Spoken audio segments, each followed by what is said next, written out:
할렐루야. 예, 정말 덥습니다. 정말 덥고 잠이 막 솔솔 옵니다. 네, 오늘 그러한 시간에 또 하나님 우리 또 붙들어 주시고 또 나누는 말씀 가운데 또 은혜 베풀어 주시기를 우리가 깨닫고 돌아가는 우리 한 가지씩 또 붙잡고 돌아가는 은혜가 우리 함께 하시는 모든 교우님들에게 임하기를 간절히 원합니다. 우리 지난주 우리 함께 주는 그리스도시요 살아계신 하나님의 아들이십니다라고 하는 이 베드로의 위대한 고백을 나누었었습니다. 그러나 이 베드로가요, 정답은 맞추었는데 근데 이 답에 대해서 사실 이해하고 있었던 것은 아니었어요. 저도 이렇게 대학 공부할 때 제가 그런 거를 많이 느꼈는데요. 이렇게 정말 너무 어려워가지고 아예 식을 그냥 통째로 외워가지고 막 쓸 때가 있어요. 그래서 시험은 맞추는데 정작 이 내용은 제가 잘 이해 못하고 이렇게 쓸 때가 많이 있었거든요. 오늘 베드로도 이제 그런 것이죠. 정답을 말았는데 그것에 대해서 이해는 하지를 못하는 거예요. 그러니까 반쪽짜리 대답이죠. 그래서 베드로와 또 베드로를 비롯한 모든 제자들이 아직까지는 그 유대인들 그리고 자기들이 가지고 있었던 어떤 전통적인 그 메시아의 인식에서 벗어나지를 못하고 있었다. 근데 그러함에도 불구하고 이제 예수님께서는 이제 제자들과 함께 제자들을 데리고 다음 단계로 나가십니다. 오늘 31절 말씀에 보면 비로소 그들에게 가르치시되라고 말씀합니다. 이 예수님께서 예수님을 메시아라고 예수님을 그리스도라고 선언한 후에야 이제 시작할 수 있는 이제 비로소 시작할 수 있는 그 새로운 가르침을 이제 예수님께서 제자들에게 주시기 시작하셨다라는 것이에요. 이제까지 예수님께서 단 한 번도 어떤 제자들에게 내가 고난 받아야 된다라고 말씀하신 적이 단 한 번도 없으셨어요. 오히려 예수님의 지금까지의 행적들을 보면은 고난과는 전혀 상반되는 어떤 예수님의 놀라운 이적 가운데 나타나는 큰 권능들, 그리고 뭐 하나님의 나라를 가르쳐 주시는 것들, 귀신을 쫓아내시는 일들, 이런 것들이 어떤 예수님의 그 위치와 지위와 어떤 그 힘들을 보여주는 것이지, 거기에서 예수님의 어떤 고난이라는 것을 전혀 생각할 만한 그런 건덕지가 없었다라는 것이죠. 그런데 이제는 때가 되었다라는 거예요. 너희들이 표면적으로나마 내가 하나님께서 약속하신 하나님께서 보내신 그 메시아라는 것을 알았으니, 이제 메시아라는 것을 너희가 고백했으니 이제 다음 단계로 나아갈 때가 되었다라는 것이죠. 그래서 이 제자들에게 십자가를 가르쳐 주십니다. 십자가를 통해서 구원을 이루시는 그 하나님의 계획을 이제 제자들에게 알려주시기 시작하셨어요. 그때 베드로가 예수님을 꾸짖죠. 우리 지난주 이제 기억을 하신다면 지난주에 이제 에피티마오라고 하는 이 헬라어 단어, 예수님께서 오늘 이 8장 이 후반부 이 베드로의 고백 장면을 보면 이 에피티마오가 3번 걸쳐서 나온다라고 했습니다. 첫 번째는 제자들에게 엄히 경고하사 아무것도 말하지 말라고 경고하시되, 그때 제자들을 꾸짖으면서 굉장히 강한 어조로 말씀하시면서 에피티마오 하셨고, 그리고 두 번째가 베드로가 예수님께 가나요. 이게 가나요라고 하는 어떤 성경의 번역이, 우리 한글 번역이 예수님께 부탁하여, 예수님을 붙들고 안 됩니다 예수님 막 눈물 흘리면서 그러면서 그렇게 한 것이 아니라 원어적 의미에서 보면 예수님을 꾸짖었다라는, 예수님 정신 나갔습니까? 예수님 도대체 그게 무슨 소리입니까? 뭐 말도 안 되는 소리를 하고 계셔요. 이런 얘기를 베드로가 했다라는 것이죠. 그때 다시 한번 에피티마오 하였고, 베드로가 예수님을 에피티마오 하였고, 그리고 마지막으로 예수님께서 베드로를 꾸짖어 말씀하시되, 여기에서 이제 처음 제대로 번역이 된 거죠. 꾸짖어 말씀하시되 사탄아 내 뒤로 물러가라 라고 예수님께서 베드로를 에피티마오 하셨죠. 이 베드로가 예수님을 꾸짖었다라는 것은 이 일은 절대로 일어나서는 안 되는 일입니다 라고 베드로가 예수님께 항변했다라는 거예요. 그러자 이제 예수님께서 베드로를 비롯하여서 제자들을 꾸짖으시죠.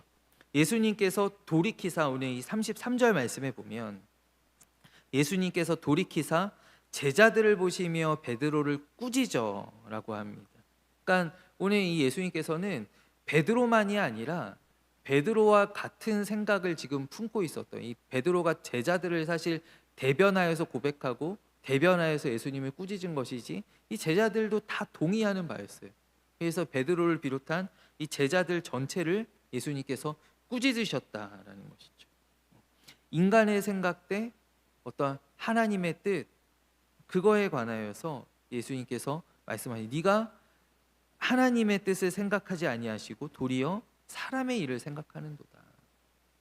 우리 어떤 사람의 생각과 그리고 하나님의 인도하심이 어떤 하나님의 계획하심이 상충될 때가 많이 있잖아요. 우리도 살다 보면 그럴 때가 있지 않습니까?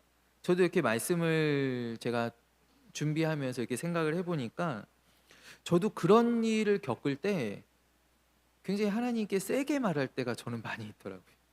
저도 오늘 이 베드로처럼 하나님을 꾸짖을 때가 참 많이 있어요. 막 저는 막 기도할 때 막 하나님 제정신이세요? 막 이렇게 할 때가 종종 있어요. 하나님 진짜 해도 너무 하시네요. 저 작년에 처음 임마누엘 교회 가라 그러셨을 때 하나님 진짜 해도 너무 하시네요. 제가 네이버 지도 보면서 야 하나님 진짜 너무 하시네요. 인간적으로 어떻게 나한테 인간이 아니지만서도 어떻게 인간적으로 나한테 이러실 수가 있습니까? 하나님 저는 막 이렇게 제가 목사가 되고서 눈이 뒤집혀가지고요. 저도 이렇게 하나님을 꾸짖을 때가 참 많이 있더라고요. 하나님께 막말을 할 때가 많이 있어요. 제가 보면서 야, 이 베드로가 이게 지금 눈이 헷가닥 뒤집혔구나. 근데 가만 보니까 제가 그럴 때가 많이 있는 거예요. 저도 하나님 앞에 어려움 당할 때 말도 안 되는 일들이 또 내가 계획한 것과 어떤 하나님의 인도하심이 다를 때 그럴 때 저도 이렇게 하나님께 크게 항의할 때가 참 많이 있었다라는 것을 저도 돌아보게 되었습니다. 우리도 사실 그렇지 않나요? 우리가 뭐 어조의 어떤 강약은 있겠지만 우리도 어떤 내 뜻과 반하는 어떤 하나님의 인도하심 또 내가 전혀 예상치 못한 어떤 고난들 또 어려움들을 맞닥뜨릴 때 마치 광야에서의 이스라엘처럼 어떤 불평과 또 원망들이 그 가운데 뭐 요나처럼 하나님 죽기까지 하더라도 내가 옳습니다. 내가 맞습니다. 라고 하는 그런 경우들이 있다라는 것이죠. 그것이 오늘 예수님께서 우리 인간의 생각과 그리고 하나님의 뜻을 대비시켜서 베드로와 제자들에게 또 우리들에게 일러주시는 것입니다.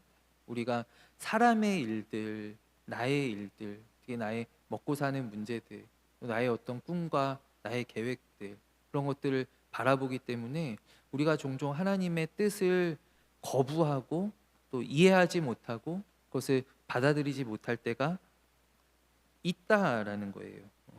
오늘 베드로는 예수님을 그리스도라고 고백한 것까지는 맞았어요. 옳았어요.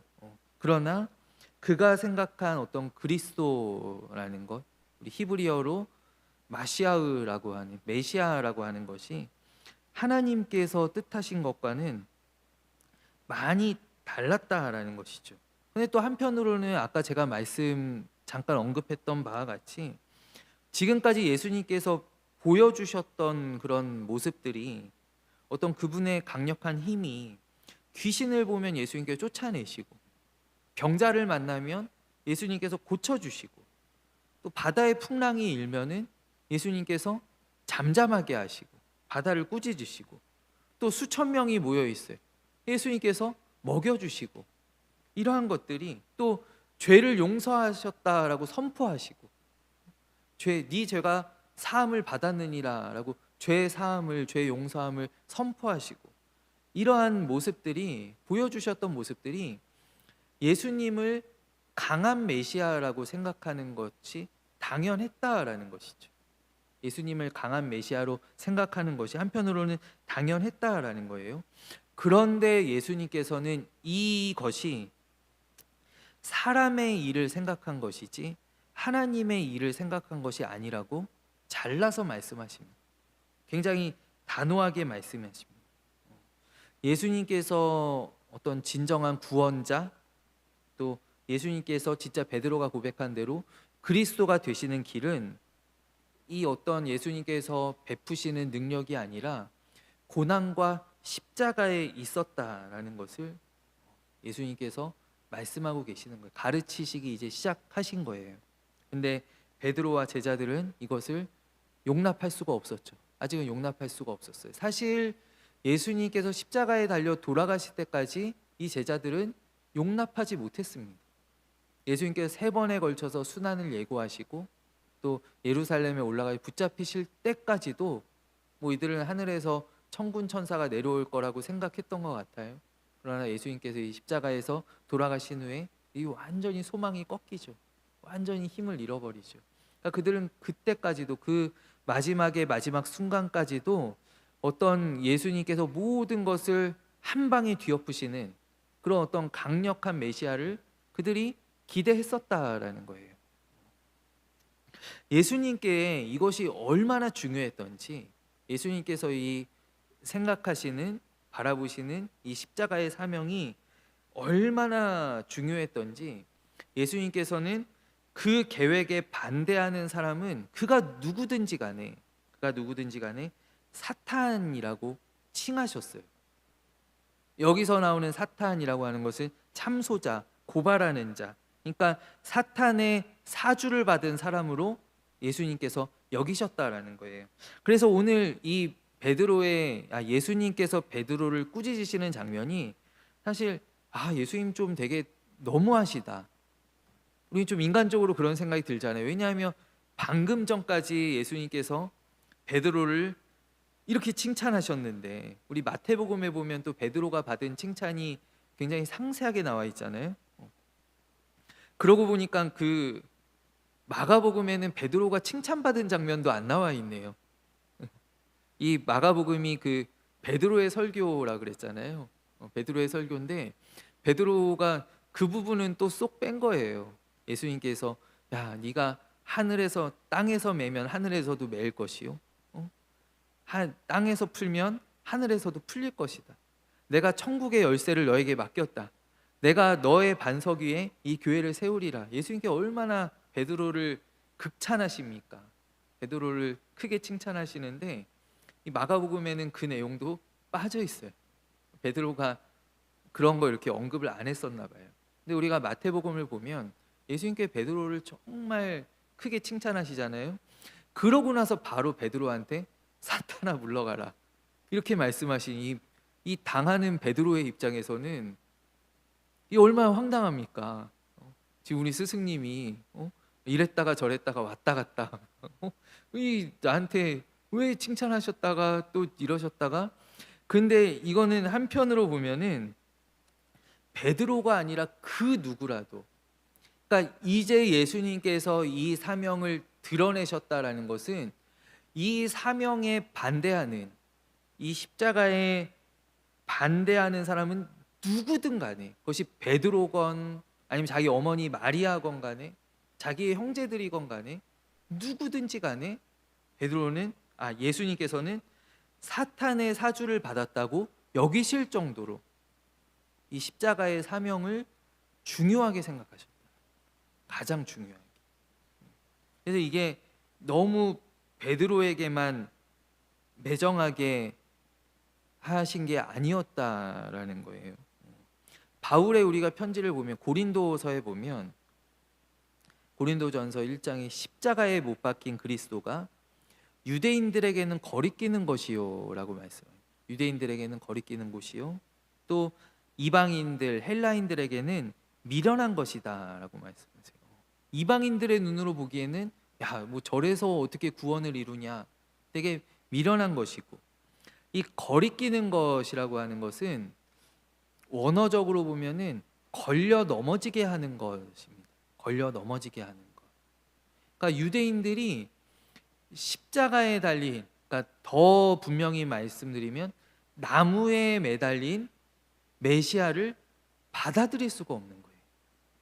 그러니까 딱 하나가 지금도 유대인들의 어떤 전통적인 사고 방식에서 다 좋다, 다 좋다. 예수께서 그래 오셔서 어떤 하나님의 권능을 행하고 막 선포하고 또 착한 일들을 하시고 막 가르치시고 이런 다 좋다 이거예요. 다 좋은데 근데 어떻게 그런 사람을 메시아라고 하는 사람을 하나님께서 나무에 달아 죽이실 수가 있는가? 이게 하나가 굉장히 걸리는 거거든요. 왜냐하면 우리가 알고 있듯이 레위기에 보면 나무에 달려 죽은 자는 하나님께 저주를 받은 사람이다. 하나님께 저주를 받은 사람. 그래서 어디에 매달려 죽은, 특별히 나무에 매달려 죽은 사람, 하나님께 저주를 받은 사람인데, 사울과 그의 아들들도 블레셋과의 전쟁에서 진 다음에 성벽에 매달려 있었잖아요. 성벽에 블레셋 사람들이 매달아 놓잖아요. 그거를 기브아 사람들이 가서 결사적으로 싸워서 그 시신들을 수습하지 않습니까? 그런 것처럼 매달려 있는 거. 하만이 모르드게를 이제 죽이려고 음모를 꾸밀 때 유대인들이 가장 싫어하는 방법으로 죽이려고 했다는 거예요. 그리고 유대인들이 하만에게 복수할 때에도 어떻게 했냐면 그 모르드게와 유대인들이 하만에게 복수할 때에도 원래 율법에 뭐라고 그랬냐면 나무에 달려 만약에 죽임을 당하게 되더라도 빨리 내려라, 빨리 내려. 하루 이상 달아놓으면 너무 저주가 크다라는 거예요. 이게 너무 못 볼 꼴이다라는 것이죠. 근데 이 유대인들과 이제 이 모르드게가 이 하만에 대한 복수심이 얼마나 강렬했으면 하만과 또 그의 아들들을 계속 매달아 놓잖아요. 안 내려주는 거예요. 나무에서 장대에서 안 내려주는 거예요. 그만큼 어떤 그들의 원한과 또 분노들을 그 장면을 통하여서 보여주는데, 그러니까 이 유대인들에게 이 십자가라고 하는 거, 아마 이 로마 시대 때 이 십자가 처형은 뭐 아주 흔한 장면은 아니었어도 하지만 가끔씩은 볼 수 있는 일입니다. 또 이렇게 들려오는 이야기들이고요. 유대인들 그럴 때마다 그 십자가가 얼마나 몸서리 쳐졌겠어요. 야, 저 사람은 도대체 하나님께 무슨 죄를 저질렀기에, 무슨 잘못을 저질렀기에 저기에 달려서 죽임을 당하게 되나. 그러니까 이 로마 시대 때 있었던 이 십자가형이 정말 이 유대인들에게는 어떻게 보면 가장 잔인하고 가장 저주받은 그런 죽음의 형틀이었다라는 것이죠. 그런데 오히려 그렇기 때문에 예수님께서 이 땅에 오셔서 우리의 모든 죄와 또 우리가 범죄함으로써 받게 된 모든 저주를 예수님께서 짊어지시고 돌아가셨다라는 거예요. 돌아가셨다. 우리 예전에 우리 CCM 찬양 중에 조준모 씨가 지은 나무에 달린 자라는 찬양이 있거든요. 나무에 달린 자. 그 찬양의 가사에 보면 제가 지금 처음부터 불러봐야 잘 생각이 날 것 같은데 떠올려 보면 우리의 죄 때문에 땅이 저주를 받아서 가시와 엉겅퀴를 내게 되었는데 우리의 저주의 결과인 그 가시를 예수님께서 머리에 쓰셨다라는 거예요. 우리의 죄 때문에 생겨난 그 땅이 내기 시작한 그 가시를 예수님께서 머리에 쓰셨. 그리고 예수님께서 저주를 받아서 나무에 달리셨다.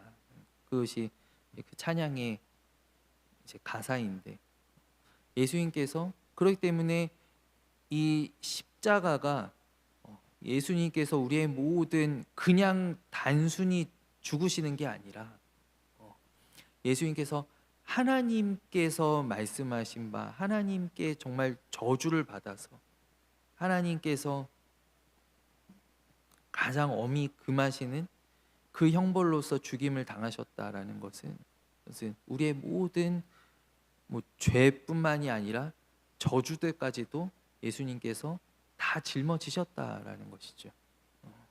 근데 이것이 이제 유대인들에게는 여전히 걸려 넘어지는 건 거리끼는 것이고, 오늘 베드로도 여기에 이제 걸려 넘어지게 되었다라는 거예요. 그러니까 이 베드로와 제자들은 아직까지 이 놀라운 능력과 십자가를 동시에 보지를 못하는 거예요. 그리고 예수님께서 돌아가신 순간에도 사실 이것이 제 아들의 눈에 보이지 않았어요. 무엇으로 말미암아서 이것이 놀라운 하나님의 뜻과 계획이었다는 것이 드러나게 되느냐면 바로 부활입니다. 부활. 그래서 부활이 그렇게 중요한 것입니다. 부활이 없었다면, 그 바울이 그렇게 얘기하는 것이죠. 만약에 부활이 없었다면은, 예수 그리스도의 부활이 없었다면은 우리가 지금 믿고 있는, 우리가 지금 행하고 있는 이 모든 것들이 다 쓸데없다. 다 쓸데없다. 다 헛것이다. 예수님의 부활이 있기 때문에 하나님의 계획이, 하나님께서 정말 이것 때문에 예수님을 우리에게 보내어 주셨구나. 예수님께서 정말 우리의 모든 죄를 짊어지셨고 이것을 없이 해 주셨구나. 값을 완전히 치러 주셨구나. 라는 것이 부활에서야 비로소 완전해지고 드러나게 되었다라는 거예요. 그래서 아직 이 십자가는 이 베드로와 제자들에게 너무나 어렵죠. 마치 이 앞의 이야기, 이 벳세다의 맹인이 보이기는 보이는데 온전히 보이지 않는 거예요. 마치 그러한 그 맹인의 상태와 같이 지금 베드로와 또 나머지 제자들이 예수님이 그리스도라는 것을 그들이 보고 있어요. 예수님 메시아인데, 그러나 이것이, 그 사명이, 거기에 하나님의 숨겨진 뜻이 그들에게 정확히 보이지가 않는 것이죠. 또 예수님께서 보여주시는데도 그들이 보지를 못하는 것이죠. 그들이 이해를 못하기 때문에 보지를 못하는 것입니다. 27절부터 33절까지의 이야기는, 오늘 보면 27절을 보면은 예수와 제자들이 빌립보 가이사랴 여러 마을로 나가실세. 그러니까 27절부터 33절 이 베드로를 꾸짖으시는 이 이야기까지는 예수님과 제자들만의 대화입니다. 근데 오늘 이 34절부터는 예수님께서 누구를 부르시냐면 무리들을 더 불러서 가르치세요. 무리들을. 오늘 33절에 보면 무리와 제자들을 불러 이르시되 누구든지 나를 따라오려거든 자기를 부인하고 자기 십자가를 지고 나를 따를 것이니라 라고 말씀하셔요. 예수님께서 무리들을 일부러 부르십니다. 그리고 마가복음에 보면 불러 이르시되 라고 하는 이 표현이 예수님께서 굉장히 중요한 가르치심을 주실 때마다 이 불러 이르시되 라는 표현이 사용이 됩니다. 그래서 이 무리와 제자들을 불러서 가르치시는데 무엇을 가르치시냐면 예수님의 말씀이 이거예요. 누가 제자인가? 누가 제자인가? 너희 가운데 누가 제자인가? 제자도는 무엇이냐? 제자가 되려면 어떻게 해야 되느냐? 예수님께서 말씀하신 것은 자기 부인이다라는 거예요. 자기 부인. 자기 부인이 제 와이프가 아니라요. 자기를 부인하는 그 하나님, 자기 부인이라는 것은 무엇이냐면 한마디로 이야기하면 하나님의 뜻을 나의 뜻보다 우선시하는 것이 자기 부인입니다. 자기 부인이 뭐 어떤 굉장히 거창하고 어떤 비장한, 어떤 정말 나를 뭐 완전히 낮춰야 되고 이런 것이 아니라, 그런 무거운 의미가 아니라 자기 부인은 한마디로 이야기하면 하나님의 뜻이 내 뜻보다 우선이다라는 거예요. 하나님의 일이 내 일보다 우선이고 궁극적으로 하나님이 나보다 우선, 하나님을 높이는 것이 바로 자기 부인이죠. 그 가운데 오늘 예수님께서는 목숨을 버리면, 생명을 버리면 이거는 제자도의 절정이죠. 이 순교라고 하는 것은 제자도의 절정이죠. 이제 목숨을 버리면, 목숨을 구원하고자 하면 잃을 것이요 목숨을 잃으면 구원하리라라고 합니다. 근데 여기에 있는 이 생명이, 저도 이렇게 신대원 들어갈 때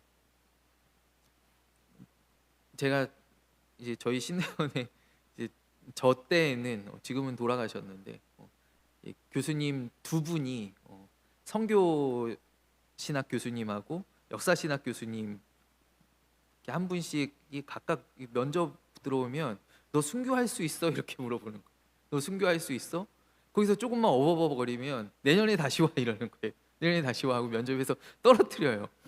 저는 면접 들어가는데 아무리 생각해도 나는 순교를 못 하겠는 거예요. 그래서 제가 면접 들어가면서 하나님 제발 그 교수님들 좀 안 만나게 해주세요. 그 교수님들 안 만나게 해주세요. 제가 그 교수님도 안 만나서 제가 한 번에 들어갔어요. 제가 재수하지 않고 한 번에 들어갔어요. 근데 여기서 말씀하는 이 목숨, 이 생명이라고 하는 이 푸시케라고 하는 것이 어떤 나의 목숨을 의미하는 것이기도 하지만 사실 이 생명은 조금 더 포괄적으로 내가 이 땅에서 살아가기 위해서 필요한 모든 것입니다. 내가 이 땅에서 살아가기 위해 필요한 모든 것. 그러니까 내가 하나님을 위하여 주의 일들을 위하여 내가 버릴 수 있는, 내가 희생할 수 있는 그 모든 것들을 포괄해서 이야기하는 거예요. 그러니까 바울이 고백한 그가 당한 어떤 고난들, 어려움들, 예수님 때문에 당하는 그런 어떤 모욕들, 그의 어떤 부끄러움들, 이런 것들이 다 이 푸시케 안에 포함이 된다라는 것이죠. 그러니까 이것이 어떤 극단적인 근본주의에서는 이게 뭐 무조건 순교해야 된다. 뭐 오늘도 이제 이슬람들, 뭐 굉장히 가격한 이슬람들 우리가 근본주의라고 이야기하잖아요. 기독교도 근본주의가 있거든요. 기독교도 근본주의가 있는데 무조건 순교해야 된다, 목숨 바쳐야 된다. 그래서 어떤 막 선교 단체들은, 제가 아프리카 있을 때도 그런 분이 한 분이 있었어요. 한국에 있는 선교 단체인데 아프리카에서 병에 걸렸어요. 근데 이게 제때 조치가 안 돼가지고 한국으로 이송해야 되는 거예요. 그러니까 아프리카에 있는 어떤 병원, 뭐 진료소 같은 데서는 손을 쓸 수가 없는 거예요.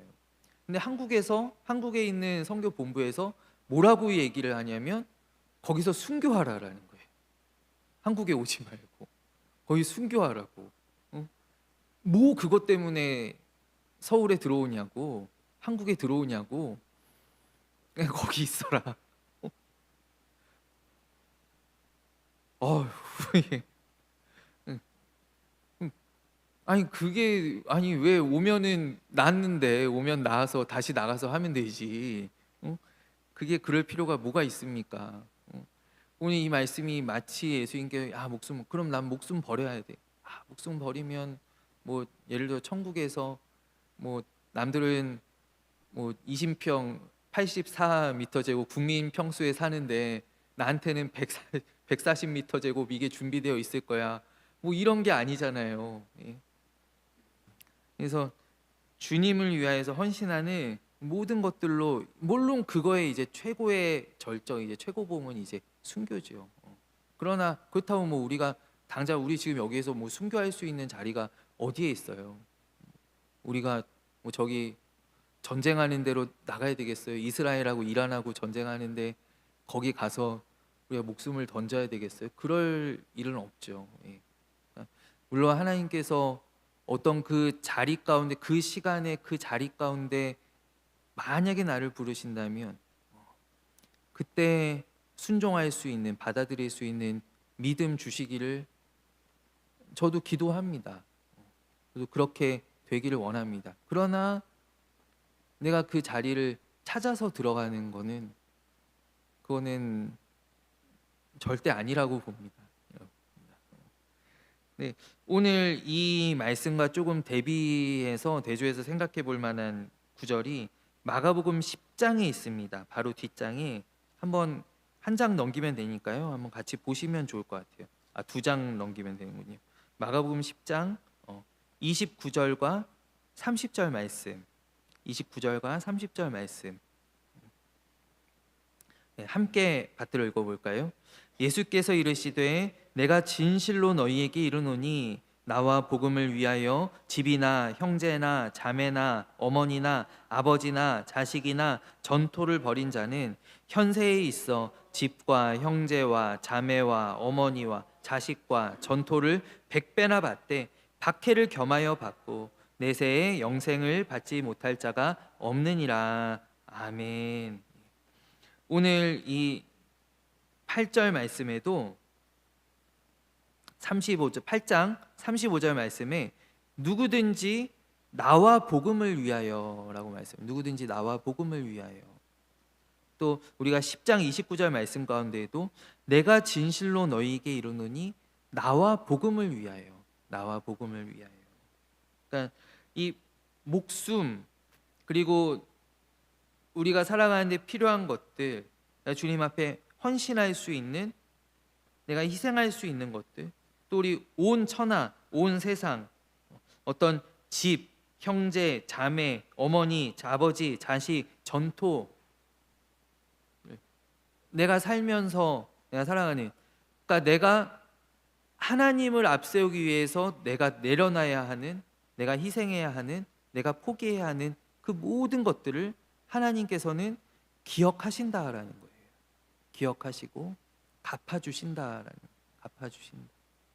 이것이 포괄적인 어떤 푸시케라는 단어로 나타나 있다라는 거예요.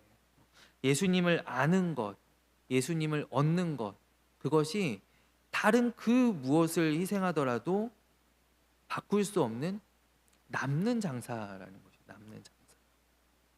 그리스도를 얻는 것이. 우리가 빌립보서 말씀에 보면, 제가 찾아서 읽어볼게요. 빌립보서 3장 7절과 8절의 말씀. 그러나 무엇이든지 내게 유익하던 것을 내가 그리스도를 위하여 다 해로 여길 뿐더러 또한 모든 것을 해로 여김은 내 주 그리스도 예수를 아는 지식이 가장 고상하기 때문이라. 내가 그를 위하여 모든 것을 잃어버리고 배설물로 여김은 그리스도를 얻고라고 합니다. 그리스도를 얻고. 이 그리스도를 얻는다라고 하는 단어가 굉장히 그 상업적인 단어입니다. 경제적인 단어입니다. 그리스도를 얻는다라고 하는 건 무엇이냐면 내가 값을 치르고 산다라는 거예요. 값을 치르고 내가 예수님을 산다. 근데 왜 그렇게 하느냐? 모든 것을, 내가 가지고 있는 모든 것을 다 팔더라도 이 예수님보다 귀하지 않다라는 거예요. 그러니까 예수님의 그 비유 가운데에도 밭에서 어떤 사람이 보화를 발견했는데, 감추어진 보화를 발견했는데 그 보화를 얻기 위해서 내가 가진 모든 것들을 다 팔아서 그 밭을 사버린다라는 것이죠. 그러면 세상 사람들, 야, 도대체 저 밭이 몇 평이나 한다고 저거를 다 팔아서 저걸 샀어? 근데 아니라는 거예요. 나에게는 그 밭에 내가 가진 것보다 몇 배, 몇 천 배 더 귀한 그 보화가 감추어져 있다라는 거예요. 우리가 예수님을 믿는다라는 것이 바로 그러한 것이다라는 것이죠. 나의 모든 생을 다 바쳐서 내가 가지고 있는 모든 것들을 다 희생하여서라도 내가 꼭 얻어야만 하는 그 가장 귀한 것이 바로 예수 그리스도를 아는 지식이고 예수 그리스도를 믿는 믿음이다라는 거예요. 예수님을 얻는 것이 남는 장사다라는 것이죠. 우리는 다 그렇기 때문에, 또 그 정도까지는 아니더라도, 그러나 예수님을 귀하게 여기시는 분들이 다 여기에 지금 계신 것 아니겠습니까? 우리의 삶 가운데, 우리의 믿음의 여정 가운데 우리가 다른 모든 것 다 없어도 우리 예수님을 끝까지 붙들고 나아가는 그런 우리 임마누엘 교회가 되기를 간절히 원해요. 우리는 예수님 믿는다고, 물론 예수님 믿을 때 하나님께서 우리에게 복을 주십니다. 그러나 그렇지 않더라도 우리가 예수님을 소유하고 있으면, 예수님을 붙잡고 있으면 그것으로 충분합니다. 충분합니다. 그것이 전부입니다. 우리 9장 1절까지 읽었으니까 우리 9장 1절만 잠시 한 1분 정도만 볼게요. 9장 1절 말씀은 또 그들에게 이르시되 내가 진실로 너희에게 이르노니 여기 서 있는 사람 중에 죽기 전에 하나님 나라가 권능으로 임하는 것을 볼 자들도 있느니라 하시니라. 여러분 어떤가요? 여기 있는 제자들 중에 그것을 본 사람이 있나요? 이게 최근까지도 어떤 신학적인 경향이 이 구절 자체를 굉장히 헛된 희망으로 보는 그런 해석들이 많이 있었어요. 이루어지지 않았다라는 것이, 이루어지지 않았다. 그런데 오늘 예수님께서 이 말씀을 하시는 가운데 예수님께서는 이렇게 당신의 고난과 죽음을 이해하셨던 것 같아요. 왜냐하면 내가 십자가에 달려 죽을 때 바로 그 십자가의 고난이 바로 악의 패배를, 여러분 그렇지 않습니까? 사탄의 권세가 그 십자가 앞에 무너지고 그러할 때 하나님의 나라가 임하였다라고 예수님께서는 이해하셨다라는 것이죠. 그래서 여기 있는 무리들 가운데, 이거는 제자들뿐만이 아니라 무리들에게도, 여기 있는 모든 사람들 가운데 죽기 전에 하나님의 나라가 임하는 것, 죽기 전에 나의 고난과 부활을 보는 사람들이 있을 것이다라고 예수님께서 말씀하셨다라는 거예요. 그러니까 여러분, 우리도 지금 할 때 하나님의 나라가, 물론 계시록에서 하나님께서 요한에게 보여주신 그 마지막 날에 천국에 정말 구름 타고 오시는 예수님과 그 14만 4천 명의 성도들, 제가 신천지 아닙니다. 여러분, 성경에 있는 14만 4천 명의 성도들이 하나님을 찬양하고 그 가운데 오는 그 하나님의 나라가, 임재하는 하나님의 나라가 있습니다. 근데 우리는 단순히 그 미래 시제 그 하나님의 나라만 바라보는 것이 아니라 지금 우리의 삶 가운데 이미 임하신 하나님의 나라를 우리는 또한 바라보아야 한다라는 거예요. 하나님의 나라가 이미 임하였고 그 나라가 지금 자라나고 있고, 그 나라가 우리 교회 지금 주제와 같이 하나님 안에서 지어져 나아가고 있다라는 거예요. 하나님의 나라가 임하였고, 예수님께서 선포하신 것도, 또 세례 요한이 계속하여서 가르친 것도 이제 임박했다라는, 하나님의 나라가 이제 곧 온다라는 거예요. 하나님의 나라가 곧 온다. 예수님으로 말미암아서 하나님의 나라가 이 땅 가운데 임하였습니다. 제가 아는 찬양 가운데 이곳에 임하신 하나님 나라 믿음의 눈으로 바라보리라. 이미 하나님의 나라가 이곳에 임하였고 우리는 그 나라를 믿음의 눈으로 바라보아야 한다라는 거예요. 이미 임하였고 우리 안에서 점점 확장되고 있고, 저 아직 복음을 알지 못하는 저 3세계로 또 우리의 이웃들을 향하여서 점점 확장되고 있고 지어져 나아가고 있는 그 하나님의 나라를 우리가 믿음의 눈으로 바라보게 되기를 축복합니다. 그리고 오늘 우리 낮에 나눴던 말씀과 같이 우리가 예수님께서 우리에게 형으로서 찾아오셨는데, 우리도 잃어버린 많은 동생들을 우리가 찾으러 나가는 형으로서 우리의 이웃들에게 나아가야 한다라는 사실이에요.